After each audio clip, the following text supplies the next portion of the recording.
three very we have three very exciting speakers joining us today. One's a parent, one is a shadow teacher, and another one is a special educator. I know we are all concerned about how we are probably going to plan once the school is going to reopen, and how children are going to get integrated back to offline classrooms. We hope this webinar will give you some insights into how the schools as well as the parents are probably preparing for this journey. I welcome one of my colleague Afra to probably introduce the speakers and start with the webinar.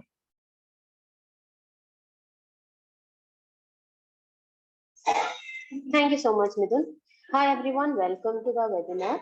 So I will be your host for the day. My name is Afra, and a brief introduction to Insight, the organization that has organized this webinar. So Insight is an organization that works in the space of inclusion and advocacy for children with disabilities since 2016. We work with over 25 schools and provide special educators, shadow teachers, and behavioral therapists to work with children in the classroom. We work on academic, social, and behavioral goals of the child. And we have also held continuous multiple programs such as the Young Psychologist Program. Can the host mute everybody, please? Can the host mute everybody, please?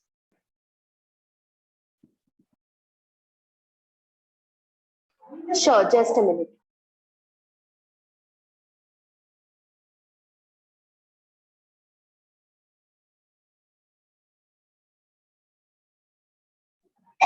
Yeah, sorry for that. So continuing where I stopped, so Insight has held multiple programs such as the Young Psychologist Program and the Child Psychology Program for students as well. And I would once again like to welcome all our speakers over here. So first we have Ms. Aparna Joshi. She is a shadow teacher at Insight, and excuse me.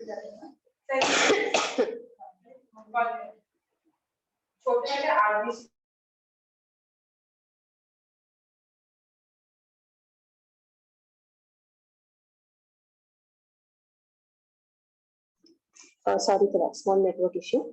So again, Ms. Aparna Joshi has done her master's in psychology and is currently a shadow teacher and behavioral therapist with Insight. Ms. Divya Subhash is a special educator who holds a PG diploma in autism and has worked for a year in a special school. She is currently a special educator in a mainstream school and has experience working with children who have autism and ADHD. Coming to Mr. Rajaram Balasubramanian, he is a proud parent of a 6-year-old child on the autism spectrum and is a financial services professional whose life revolves around his child. Thank you so much, designated speakers, for joining us today.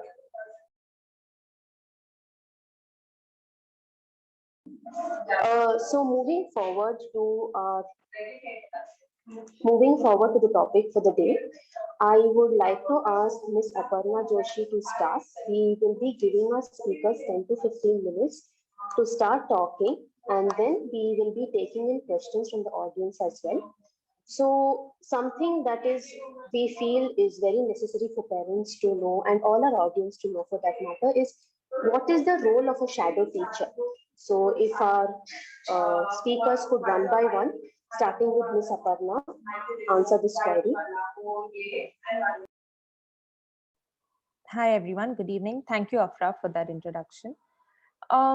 Before I actually start answering that question, I would just like to open it to the attendees and ask, what do they think the role of a shadow teacher is? When you hear the words shadow teacher, what is the thing that comes to your mind? Anyone can unmute yourself and answer.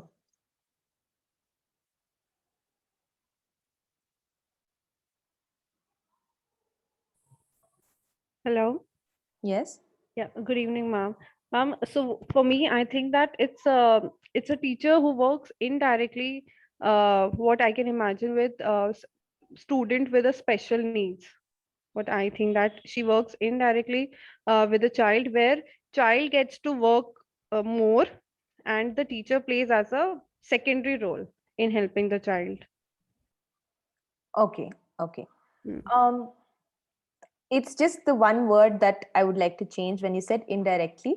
the shadow teacher actually works directly with the child because she or he has a direct interaction with the child. But the part where you said there's a secondary role, it's kind of accurate.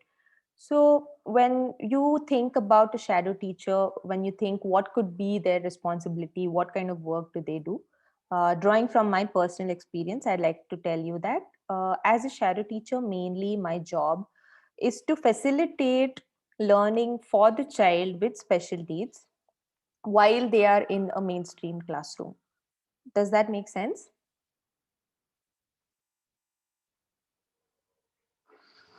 So when I Yes, say absolutely.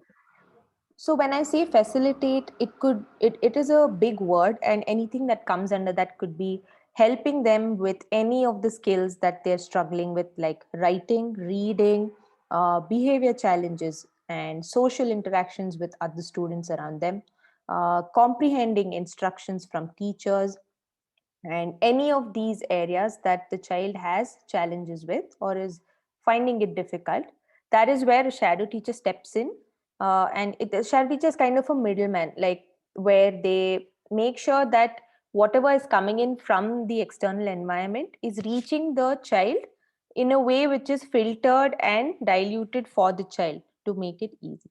So the most important thing that I consider as a shadow teacher's role is always to advocate for the child.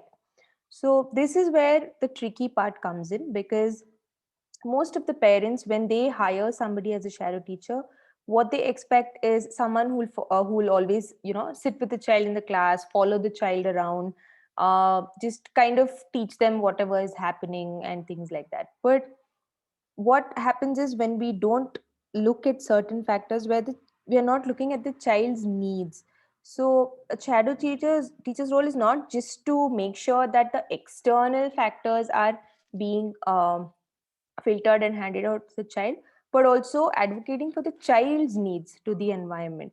So there will be many situations where you kind of have to step in and say, right now the child is not feeling comfortable with doing so and so activity, or not able to regulate. So how can I make it easy for the child? It's not about how can I make the child more desirable for the environment. That is where there is a fine line, because children with special needs usually, they other teachers, parents, or friends, they find it difficult to interact with them, or they don't know, they're not equipped to deal with these kind of kids. And mostly we always think, how do we make this child fit into the environment? How do we make them desirable? Or when I say desirable, I mean, how do we make them acceptable, or to the normal situation? But actually most of the time a shadow teacher's work will involve, how do you make the environment fit for the child that you're working with? How are you answering their questions, or how are you catering to the child's needs? So that's what I believe the biggest role of a shadow teacher is. Afra, does that answer your question? Do you want me to talk more about it, or anything that in particular that you want me to address?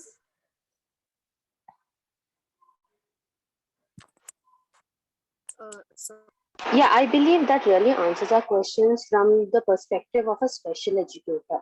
So if Mr. Rajaram could please address this query and talk to us about the role of a special educator from a parent's perspective.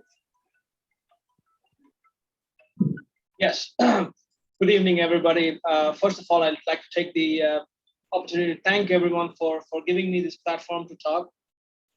This is something that's very close to my heart for the last few years.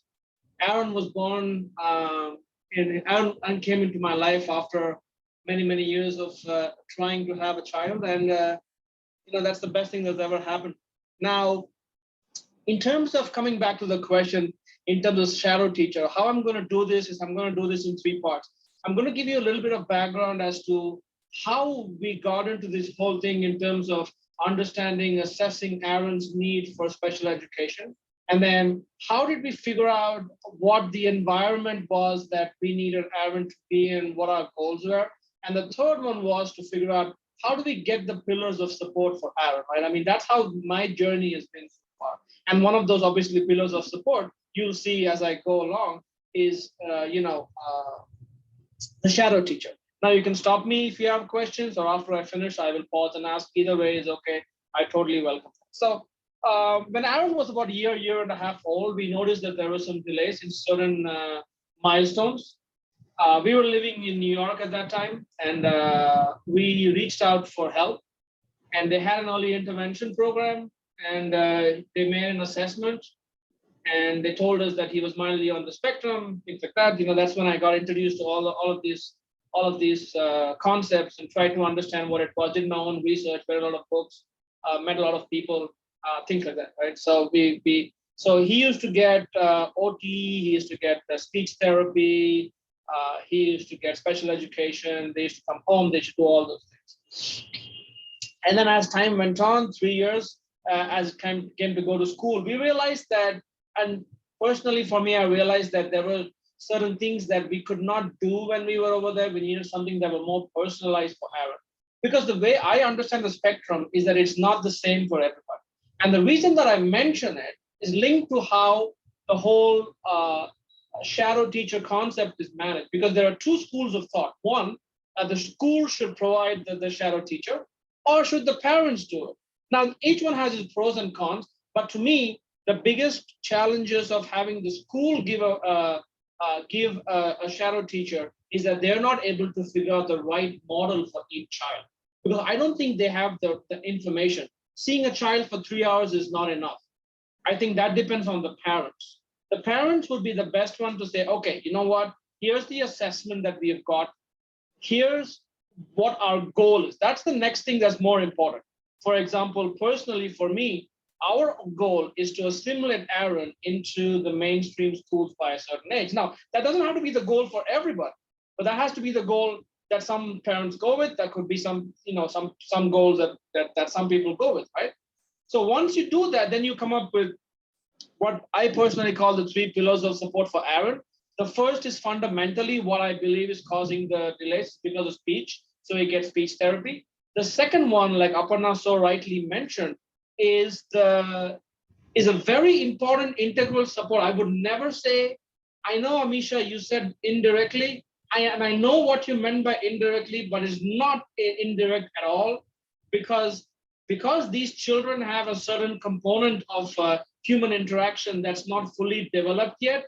I think the shadow teacher is standing in for that. She or he is directly standing in to the rest of the world to interface the child with that particular part of their comprehension. So in that way, it's very direct. So that's the second pillar, from my point of view, where the shadow teacher stays with the child, teaches them how to integrate. It's like basically trying to nudge a football towards the goal. It's already moving, but you figure out what is the fastest way to get that both ways, right? Like Aparna said, it's one way, take everything from the teacher and pass it on to the child, but also, very importantly, make sure that the child has responded in the way that the world expects them to. Many of these kids, the intelligence is never in question, right? But at the end of the day, we live in a world where, whether we like it or not, I would not call it rules, but there are some standards that all of us have to adhere to. And these standards get more important as we grow up in life and do bigger things. They become more important to help people to integrate. So I think that the shadow teacher helps with that kind of integration. And the third pillar, obviously, specifically from Aaron's perspective, is also to get them help in terms of OT, life skills, getting integrated in school, etc. Again, that's got to do with the goals that you have for the child. So again, goals are important. I personally believe that having the parents do the shadow teacher involvement is probably the best way, because the schools don't have the right model most of the time, and they can't be expected to do it for so many people. So this is where I feel like how the shadow teacher can help fit into the entire structure that the parents can look at. So I'm going to pause here for a second. If anybody has any questions or wants me to repeat any part that I said, please ask.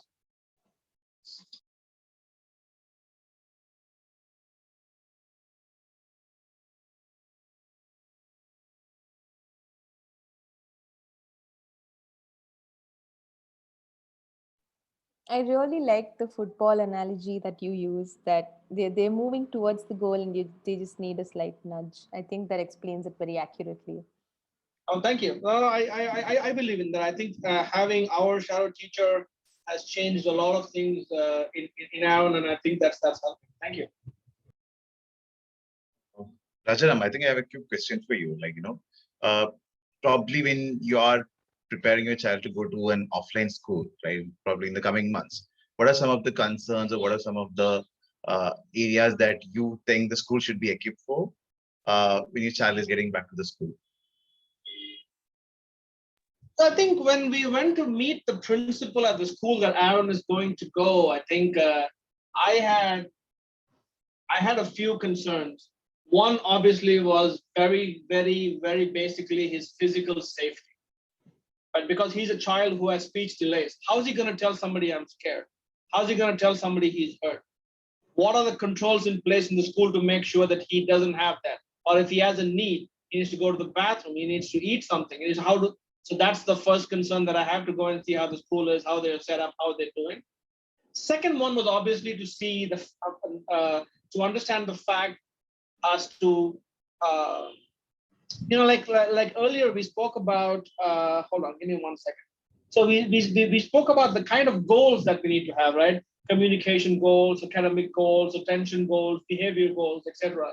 The second thing for me was to understand how inclusive is the school to allow Aaron to be in the school while allowing him at his level of ability and his level of comprehension to proceed towards those goals, to integrate. And I think the principal was very supportive. She supports the school that we go to. They support a shadow teacher to be with Aaron all the time. That was the second concern that we had. And in terms of the third, the thing that we looked at was obviously the long term, in terms of what the curriculum is, how it's going to be, how it's going to evolve in the future. So I think that's in broadly what I had done in terms of my evaluation. So, Rajaram, I just want to add a few points. Mr. Midun and Aparna, I am Aaron's mom. So another important point when we went to the school was how receptive the principal was to the whole, the special need of a child. And we were pleasantly surprised that she just nailed it. She said, are you guys looking for a shadow teacher? So what's important, and we when we came into Bangalore from New York, we heard that there's not many inclusive schools, okay? And the whole concept is just starting. So the biggest point is to get the right school, to answer Mr. Midun's point. And secondly, integration from online to offline. So what we have done, because we have a shadow teacher working with Aaron, Ms. Zainab is working with Aaron, whom we hired from inside. Now, we informed the teacher community that we are having a shadow teacher, and there is going to be a bit of a lag because we are going to take information from the teacher, pass it on to Aaron, and then get the output, right? So the teachers themselves, they're very receptive. And that, again, we got lucky. But what all parents need to do is to find an environment where the teachers are also cooperating. So we said that we are having a shadow teacher. We got the buy-in, and then we were able to take it forward. Hopefully, when the school becomes offline and the physical school starts, Aaron is going to be better equipped. Thank you.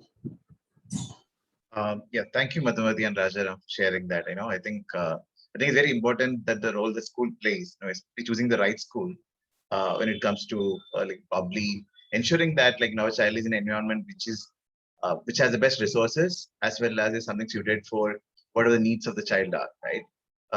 I think I would now like to invite Divya. I think Divya understands both the perspectives as a parent as well as a special educator. I would love to know Divya's thoughts on as a parent, what are your thoughts when it comes to probably starting of the offline schools? And also as somebody who works with the school system, how you think the school should be probably prepared for integrating children when they are getting back to school? Hi all, good evening. Thanks for having me here for this lovely platform to share my thoughts. So to begin with, I am a parent and then a special educator. So I have a child who's on the spectrum who is 7 years old. So I could relate so much with Mr. Rajaram. You know, my child, when she was 2 years old and when she went to a play school, it was really tough for her to communicate with other kids and with the teacher, you know, to communicate even, you know, what she wants and, you know, if something is hurting her and all of that. So from there, the journey is really, you know, long. So if you ask me, is shadow teacher, you know, really a good thing, right thing for a child to be integrated into a mainstream school? Yes, it definitely is. Because initially, when I heard of the term shadow, I thought shadowing the child, but actually shadow teacher is shadowing the mainstream teacher. It's not shadowing the, you know, shadowing the child. So I feel, you know, a lot of children, especially with kids with autism, ADHD, LD, and you know, there are many other terms which comes under the umbrella. So their primary challenges would be peer interaction, and then behavior, you know, what to talk when, or disrupting the class, or even the compliance in the classroom, because there will be a lot of rules to be followed inside a classroom setting. And next comes following instructions. It's quite tough for our children to follow instructions, right? To break down a simple instruction and then to understand it and then to follow it. That will, you know, it will definitely be difficult for them. And then, you know, taking permission to use the washroom or to borrow things, and then conveying what they feel. You know, it is okay for them to not feel good or bored or irritated. They'll have a lot of mood swings, and they should be able to, you know, convey what they feel, and, you know, even to convey what they want. You know, I am hungry, or I need to go there, things like that. Also, you know, coping up with the classroom speed. The teacher will be in one speed, and for the child to cope up with that speed, it's really tough for them.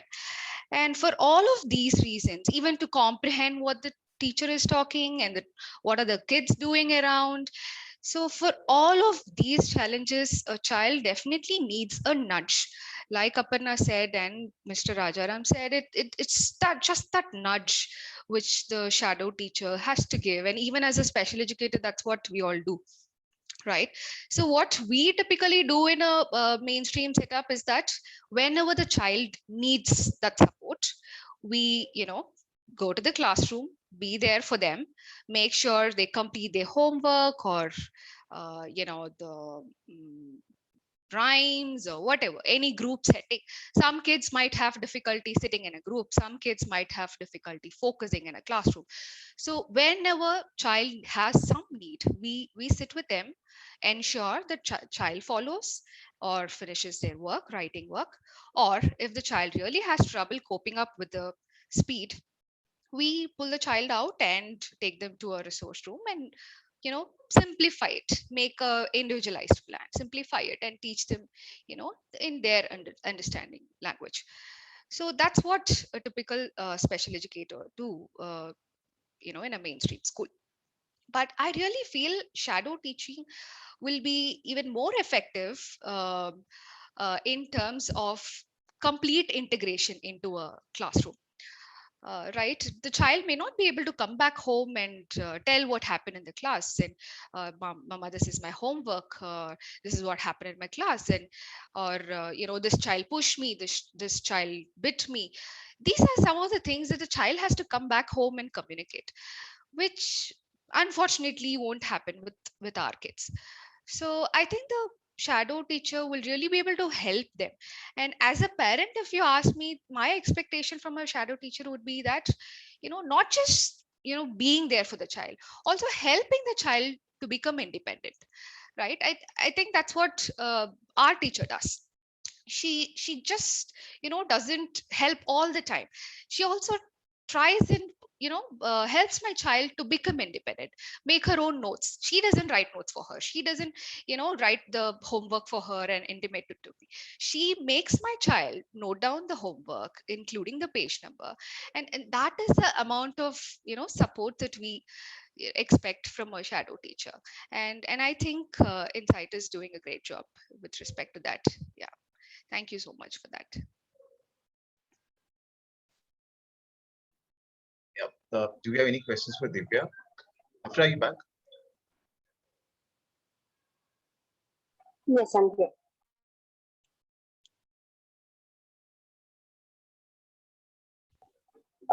Is anyone from the audience, do you have any questions for Ms. Divya?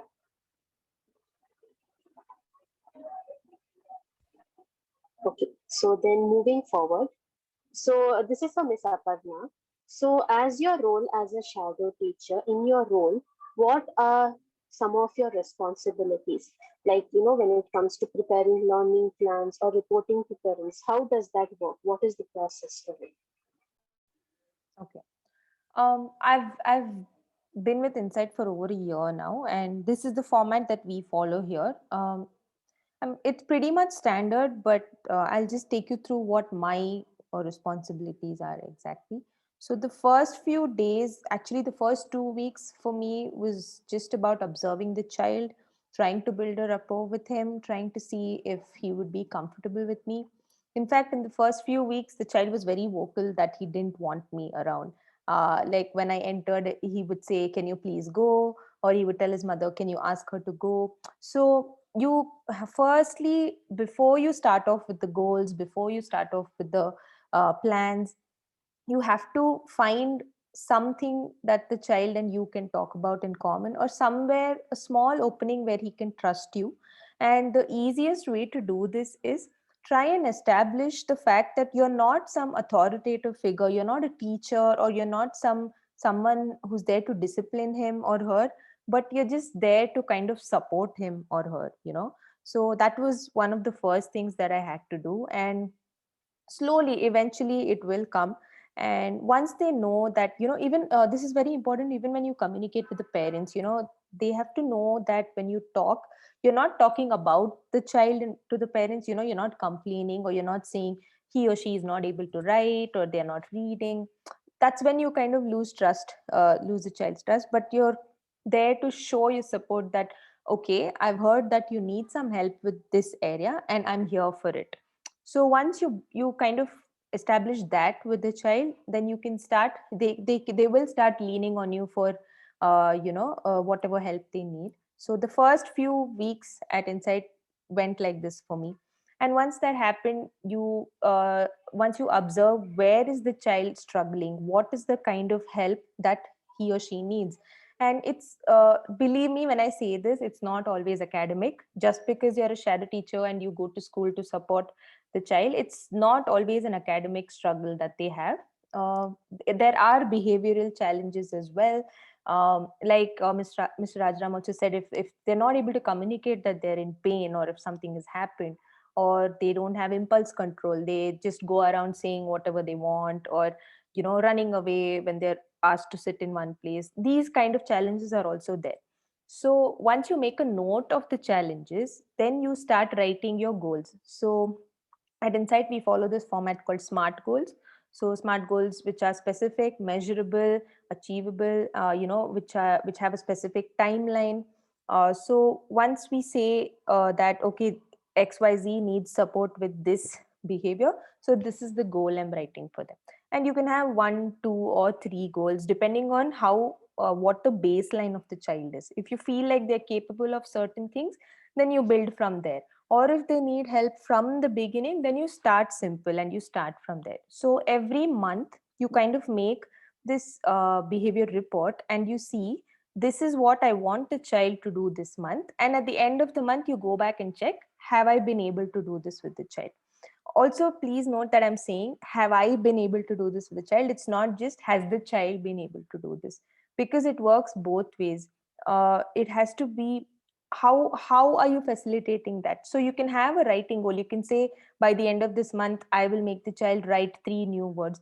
But then what have you done for that? What kind of activities are you doing for them to write? Or what kind of tasks are you giving them to improve their writing skills? So it works both ways. And then we also make lesson plans. So lesson plans are basically just breaking down the goals into very, very simple formats so that it's easy for you and the parent and whoever else is involved in the system who's working with the child, for them to understand, okay, this is the goal, this is the skill, and this is the activity that we're going to do to make sure that the child is able to do it by the end. And yeah, this is pretty much the format that we follow here. Any questions that you have for me or anything I can answer? Yes, I have a question. Mhm. Like, ma'am, what are the chances that the child gets dependent on the shadow teacher? What if that happens? So That is how a do very you? good question. Uh, So it is there, the chances of that happening are very high because you spend a lot of time with the child and they start trusting you and they start understanding that you will be there around them, especially in a offline setting. Right now, since everything is online, I think it might be a little different, but once, I think when school starts, they find you to be that source of support for them when there are so many kids around and so many teachers around. So the chances of that happening are very high. I think it's about the you have to kind of draw boundaries with the child where, and with yourself, where you're not the child's parent, or you're just the shadow teacher. So when there is some kind of dependence happening, you have to see in which area is it happening. Are they becoming, do they think you're their friend? What kind of needs are they asking from you? Is it only your what is it only the role that you're following, or is it something beyond that? Sometimes they can become very friendly, and they sometimes, my client, or the child I work with also, he starts calling me in the evenings and things like that. So just like that, because he feels I'm a friendly person and he can talk to me whenever he wants. But then I have to tell him that, I will talk to you during school hours. I will see you tomorrow, or whatever questions you have, I will answer them tomorrow. So you'll have to kind of draw that line or find a boundary with yourself and with the child, and make sure that they don't become too independent, because one of your main goals is to, like uh, um, she said, that you are not writing their notes, you are not doing their homework, you are trying to help them do it on their own. So you kind of make sure that they become independent slowly. Does that answer your question? yes, ma'am. Thank you. Aparna, can I just add to it? Sure. Yeah.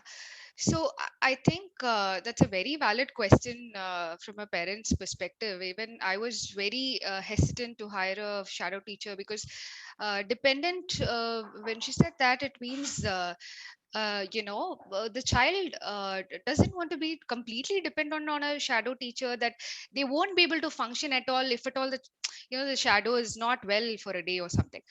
So I would say that drawing a line, and also making the child independent at times, giving them a chance to participate, or we shouldn't be talking for them all the time.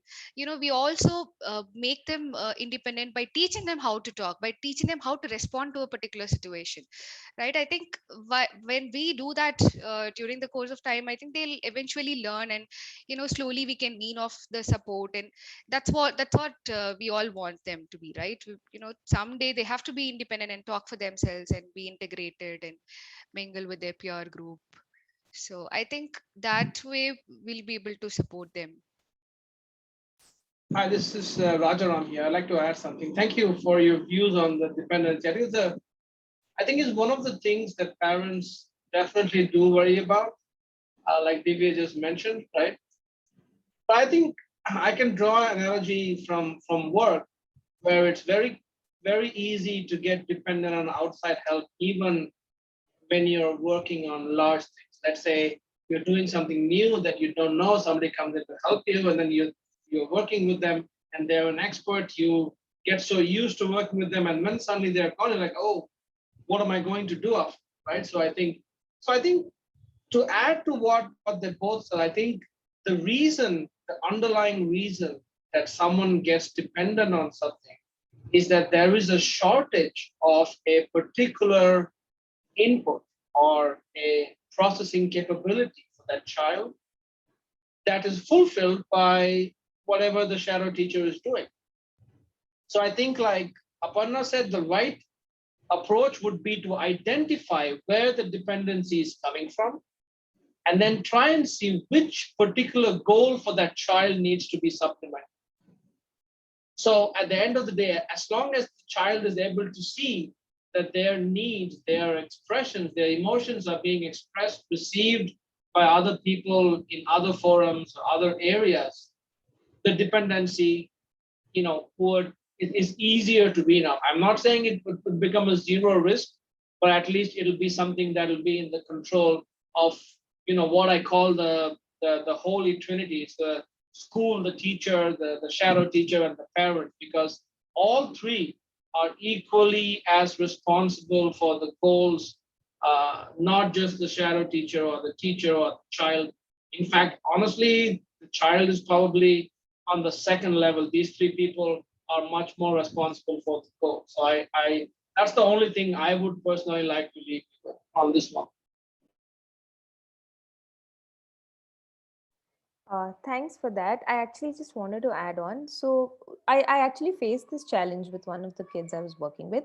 For him, since I was working with him for a long time, he started associating schoolwork with me. So if I gave any task which had to be done after I left, he wouldn't do it simply because he believed that any kind of schoolwork will only be done when Ms. Aparna is around. So that was a challenge. And slowly I had to start telling the parents that sit with him for half an hour and tell him that you can take me on video call if you want. I can actually be present on video and then say, this is the worksheet that I've given him. Sit with him, and it's okay. He doesn't have to complete it or anything like that. But just by spending time with him and making him aware that it's not just the shadow teacher, which means school, there are some things which you can do on your own even when she's not around. So slowly, I think if you can start working on that process, initially you can be present on video, or you can say, I will talk to you for 5 minutes and then you can do the activity without me, or things like that. Encourage them to do things without you, and then slowly start fading out of the picture. I think that can help with the challenge of them becoming dependent on you.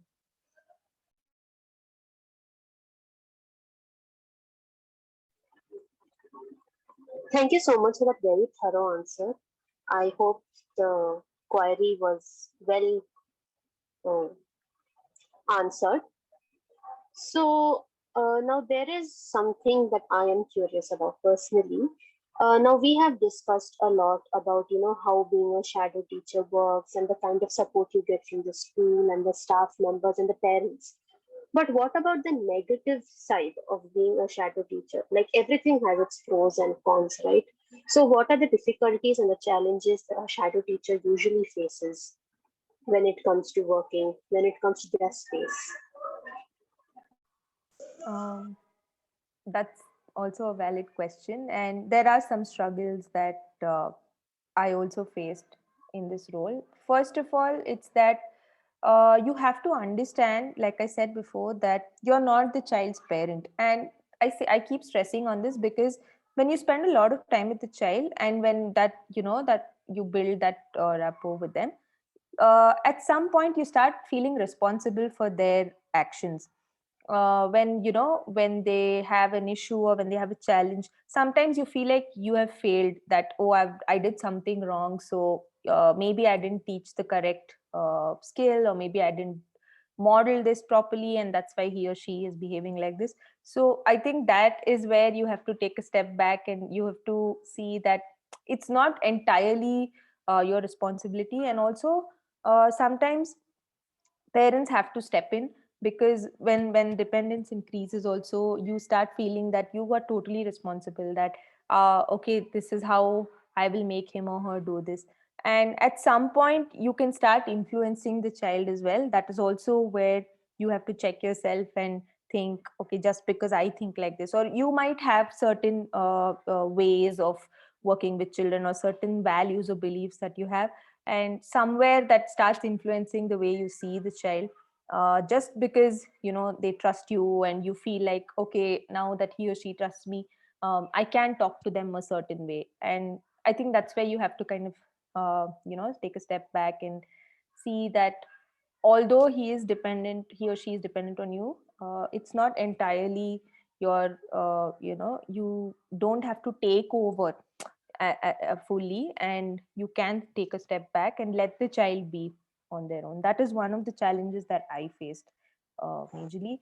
Another thing is sometimes the expectations of parents are also difficult, because parents who understand that we're only there for certain hours of the day, that's fine. But there are some parents who just leave the child with the shadow teacher, and then they think, okay, now our job is done.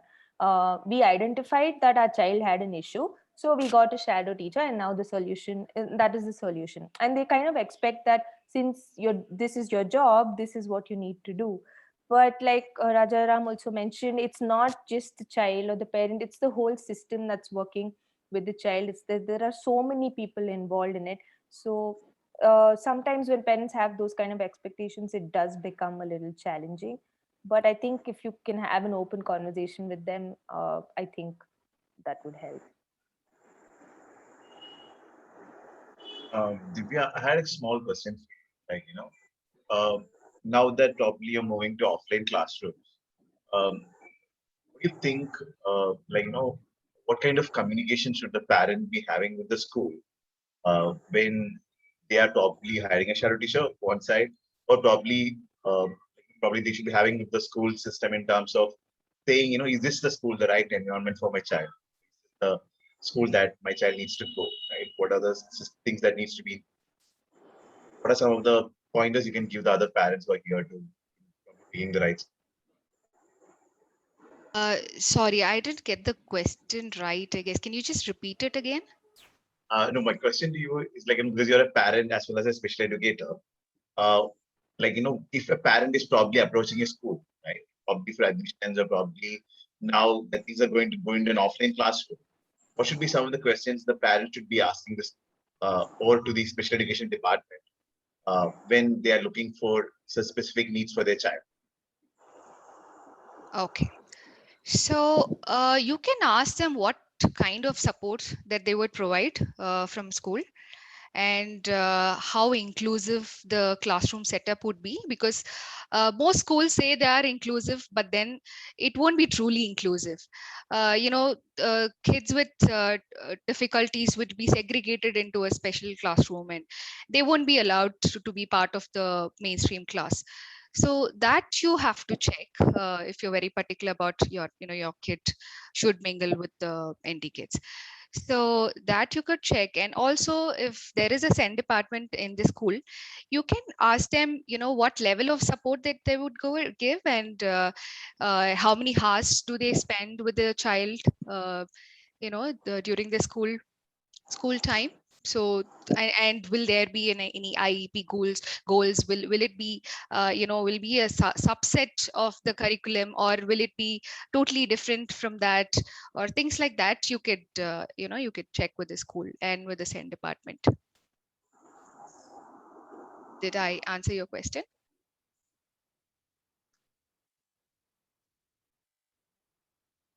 Am I audible? Yes.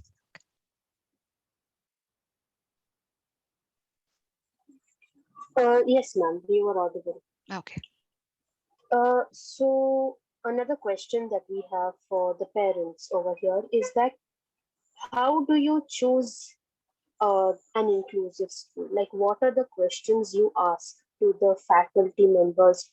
What accommodations do you see in the school building that helps you decide whether this school is inclusive or not, and will it address the specific needs of your children? All right, let me start. And if anyone wants to add on or ask, be quick, right? That's the that's a very integral question, right? Every parent, in my opinion, when you start this journey, it's very important to do an assessment. I'm not talking just an assessment that is done by the behavior analysis people, the psychologists, the therapists, etc. Those are very important inputs. But like we've seen many times, Aparna and Divya mentioned, this is a holistic assessment of the child's needs. And more importantly, to be able to say, okay, this is the needs of the child. This is where I want to be. That is your goal. And what is the gap, right? That is the most important assessment a parent needs to make. Why do I say that? Because all of these gaps then turn into all of the questions that Divya just spoke about when you go to the school. So let's say the assessment for a particular child is that there is delays in speech, or there is delays in ability to comprehend, or there is delays in there are behavioral differences that you're noticing. So then what happens is the schools that you choose to be inclusive will have to do 2 or 3 things. One is to be able to support the child through these gaps. Let's say their teaching curriculum should be in such a way, like Madhu mentioned, that the teacher or the teachers are cognizant of the fact that there is a shadow teacher or there is somebody with speech delays, that they can't answer on their own, that they're going to, or some children need to have hand on hand instead of doing on their own, and recognize that as still as a milestone, as a success to move them forward, right? So that's one thing that the school will have to do to support.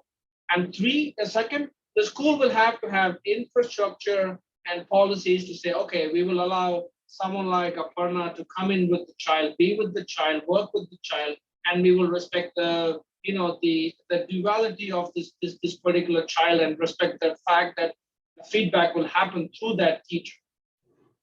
And the third most important thing is to work with the parents and the shadow teacher to give feedback, because without feedback, your goals are not going to give you the benefits. Like Aparna mentioned, you can't just say, I got a shadow teacher, here we go, we've done this is it. No, it's not. These things change. How you start is different from 3 months, 6 months, 12 months, 18 months. It changes. So the more often you're able to assess, plan, do the gap assessment, do the review with the teachers and provide the right feedback to the shadow teacher and to the school, I think so to me, how receptive the school is to this kind of a process, how much are they geared towards accepting a process like this, and what is their curriculum that allows to be flexible with children, that to me defines the level of inclusivity that they have. So I think that's how I would see it. If there's any questions, happy to answer.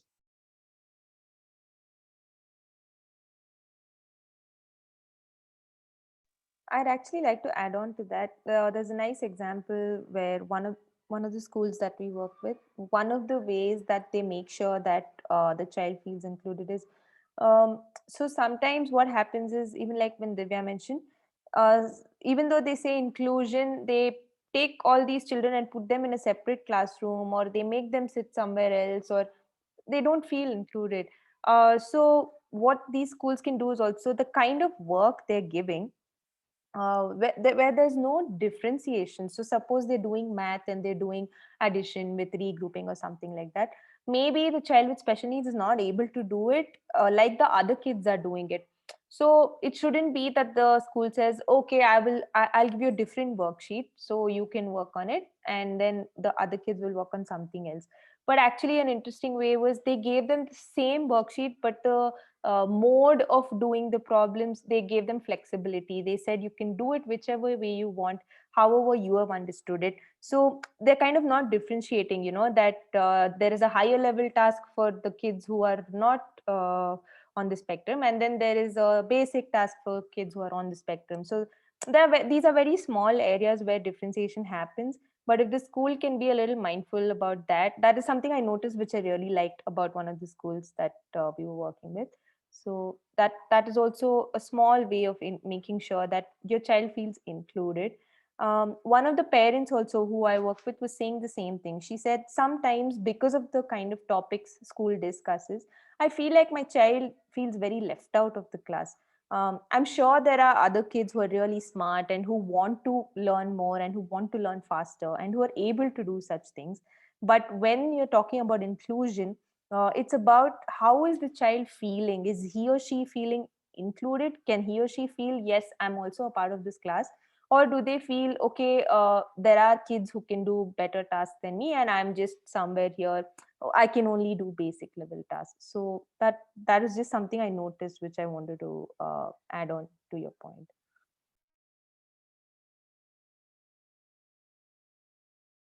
Hi, Madhu here. Taking from what Ms. Aparna said, it's a fine line and it's very difficult to have a straight answer because, again, like the example that you said, not differentiating on the top level but giving an opportunity to do it different way is amazing. But yes, there would be, like in Aaron's class, although it's an online class, the children are supposed to do phonics. If you say cat, they're supposed to say k, k, k. Aaron knows cat. So the teachers are mindful of it. Sometimes they deliberately, they would say, Aaron, can you point? So then we at least point a cat, okay? But Aaron knows that he's not pronounced it the way the other children have done. But this is in the very elementary class. But going forward, it's going to become a bit of a, I wouldn't say challenge. We should be extremely mindful. There are some things that our children cannot participate in. It's important that you're mindful, and most often when the parent feels very left out or feels very inadequate, we transfer that feeling to the child. And it's very important for the parent to have a very healthy mindset that putting in mainstream, there are a whole host of things that we should be mindful of.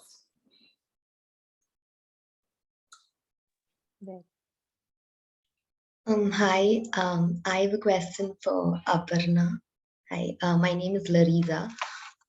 So like shadow teaching, how is it done? Is it only during the junior school or is it throughout the high school? I mean, till when does the child need assistance? Like in high school or like in the future, the needs will change, right? So how is it like done? Exactly, like you said, the needs change. So mostly support begins with the children we work with are all 6 years and above, almost on average. Most of them are 6 and above, and they take support uh, until 10, 11, 12, any age. That again, it depends on which area is the challenge. Is it academic? Is it behavioral? Because when you're sending your child to school and they need some kind of support, not just with math or reading, maybe with social skills or maybe with expressing themselves. Even a child who's 12, who's not very verbal, can have issues with expressing themselves or communicating with others. So a shadow teacher can step in at that point and be around for that difficulty. But again, it's not for life. So it's not that your child will always have somebody who's tagging along, because you slowly start making them independent. So your main goal as a shadow teacher is to make the child as independent as possible, so that your support slowly starts decreasing. But there is no set age group or anything that only for these years you need support and then you don't need support for older students. But at Insight we usually draw the line at 12, because that's also where adolescence kicks in, and there's a whole lot of other um, things that come into play. And for example, I can say sometimes if there is a boy who's 12 or 13 years old, he might not feel comfortable having a shadow teacher accompanying him. He might feel embarrassed, or he might feel like his friends are making fun of him or her. So usually 12, a teenage, that's where we can kind of step back. But 6 years onwards is where we start giving them support.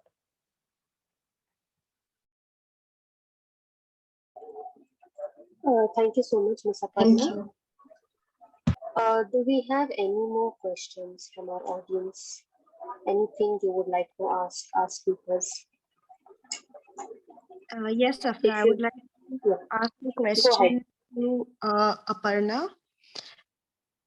Yes, so now it has been one-on-one sessions with the children at home, and now they will have offline classes. I just wanted to know how to prepare these our kids to get back to the offline classes, because when we go back to the offline classes, there are other students around. They will have their own set of ideas, and probably they might probably say things, or so how do we handle the situation with other kids around? Sometimes even I feel teachers being there, they give up. They'll be like, I cannot control this child. The child is completely up to you. So how do we manage these situations? Few strategies. These are actually the questions I was thinking about myself today, because I heard that schools are going to start. My number one fear was actually, what if I lose the child on campus? Because what if I look away for a second and then he or she runs away somewhere? That was my number one fear today. But yeah, I mean, I think since it's been a very long time of them not seeing their friends and not being in a social setting outside, I think the first thing you would look at is safety, where you make sure that they're wearing their masks, and that is number one priority right now. Also, who are they interacting with? Do they know that person? Do they are they close to some friend? They've made some friendships through online classes, so they might want to go and reach out to that person, and they say, oh, I've been seeing you in class all these days, and now I want to go talk to you. So they might just run towards them, or they might feel shy because it can be overwhelming for them to suddenly be in the middle of a crowd, or so many students. So I think in the first couple of days at least, they would need some kind of for you to just be around them, be present around them. And one word that I would just like to change is, you said, how do you control the child? I wouldn't really like to control the child. I would just like to see, why are they facing some issue? Is it too noisy? Is the environment too bright? Are they panicking because they don't know where to go, what to do, or are they scared of meeting new people? What is the challenge that they're facing? I'd like to observe that, and then take steps to deal with it. So challenges would definitely be exposing them to a crowd suddenly after so long, them meeting their friends after so long, and even they would not know how to talk to their teachers. Like you said, they might end up saying whatever they want. So impulses, not able to control their impulses. So these are the kind of challenges that would come up. Sitting tolerance, they might not be able to sit in one place because suddenly there's so much open space for them. So they might just wander about and run out, or who might want to explore new areas and things like that. So those will be the kind of challenges that could come up. And again, like I said, where is it coming from? If you can identify, they don't want to sit in one place, maybe they're bored of class, or they want to go out for a while, then you accompany them, go out and come back. Or if they feel overwhelmed because of the crowd, then maybe you give them some time on their own. Or if they want to go talk to their friends, then let them go and have a conversation. You can be present. You can be present at from a distance. So I think that's going to be one of the challenges, some of the challenges that will come up when school opens. I hope that answers your question. Yes, yes. Thank you. So there is a comment in our chat box by one of our audience, by Ms. Chitra Paul.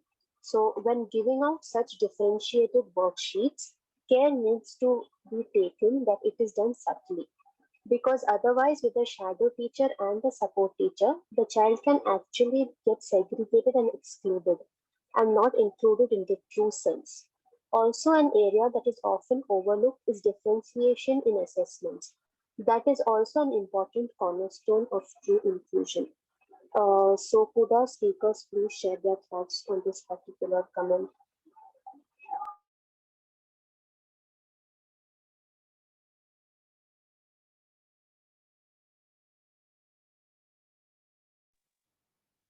I think it would be great if Mr. Rajaram could address the second comment. It's really interesting. It says something the parent needs to look into is how other children and other parents are educated about inclusion. So what has your experience been so far with that? This is a very, very, how do I say, interesting and sensitive point, right? Because this is, I understand where the person is coming from. I know the education part, the inclusion part, but it's got a lot to do with also people, how culturally how they look at it, socially how they look at it, how they themselves feel it. Madhu mentioned is the parents shouldn't pass on those things to them as well. Obviously, it's not just the parents, it's also the relatives and things like that. You know, personally, to be very honest with you, I don't want to get into details, but we've seen a spectrum of reactions, right? So it's very important for the parents to pick the kind of reactions and the kind of situations that you want your children to be exposed to. Now, is it easy? No. But I think it's very important. I think what the point that they're trying to make is very important. Using the terms, how do you say it? Like I know personally for me, Aaron is very sensitive to certain discussions that he hears. He's a very smart kid. He knows we're talking about him. We can see that he gets upset if he hears certain things that are being said about him. We've noticed that. So now I thought I knew, but I learned from his reactions that I did not know how to be sensitive enough. So the parent should be, I have learned from him how to increase my level of sensitivity. What are the words that we can use around him? How do we describe it? How to see it? It's been a learning for me as well. I still learn every day. So to answer the point, yes, this aspect is important. It is very sensitive. It is driven by education, it's driven by culture, it's driven by society, it's driven by how parents see it, everybody sees it.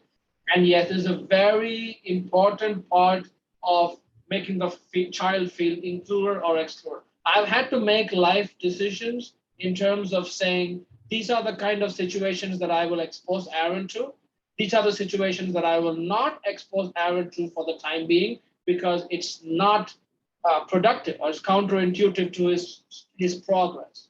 Now, these are difficult decisions each parent has to make, and they are case driven. But yes, I would agree that these are things that definitely need to be looked at. Thank you for bringing that to my attention. I'd like to add on there and say, actually, like you said, kids are really smart and they observe how adults behave and that's what they follow, right?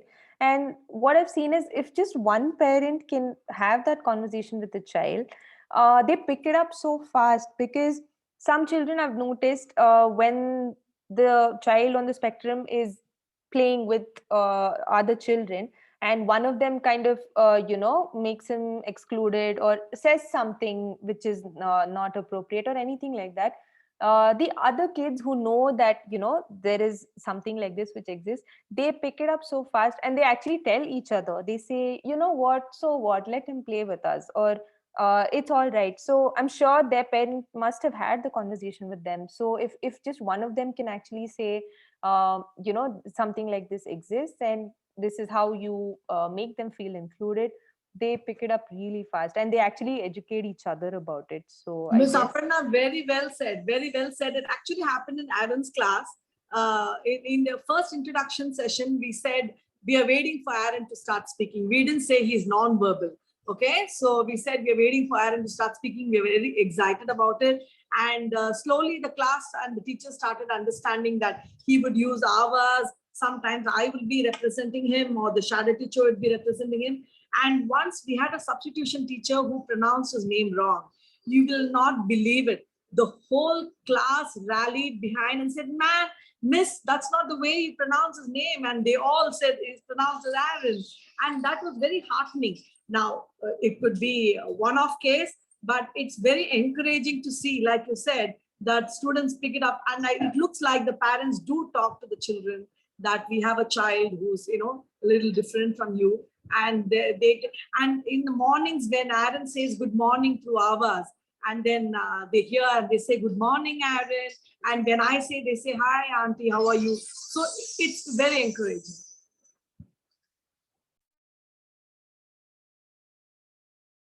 So I would like to add to this. So in our school, what do we do is we set a buddy every month, right? So if there's one child with, any kind of difficulty, what we do is the child might have difficulty in communicating or making friends in the class. So what do we do is we assign a buddy for that particular child, and that child will be helping throughout, the whole month. He or she will be sitting along with the child, helping with the homework. When she gets distracted, come back, come, let's sit and do it together, come, let's have lunch together, and things like that. That's how we, every month we change that buddy, and that really helps. And I thought I'll add this here.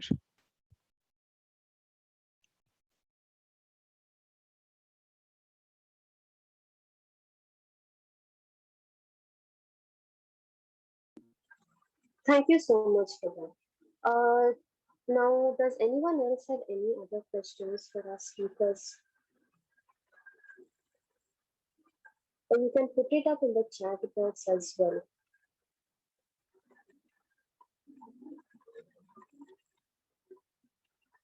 Okay, very well.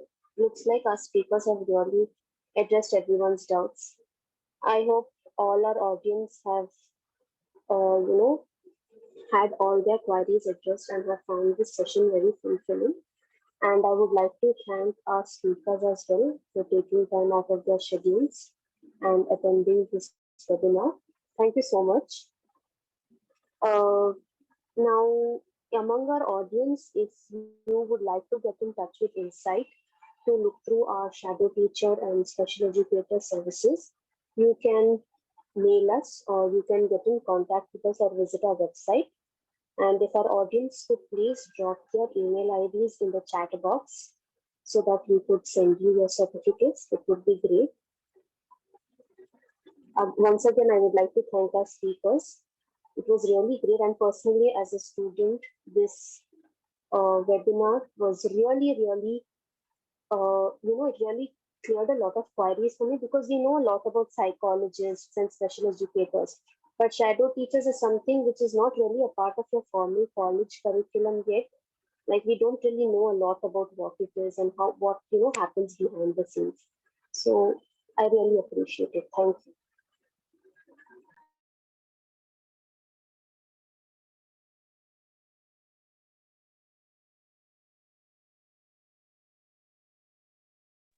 Thank you, everybody. Thank you for having us on the platform. Thank you.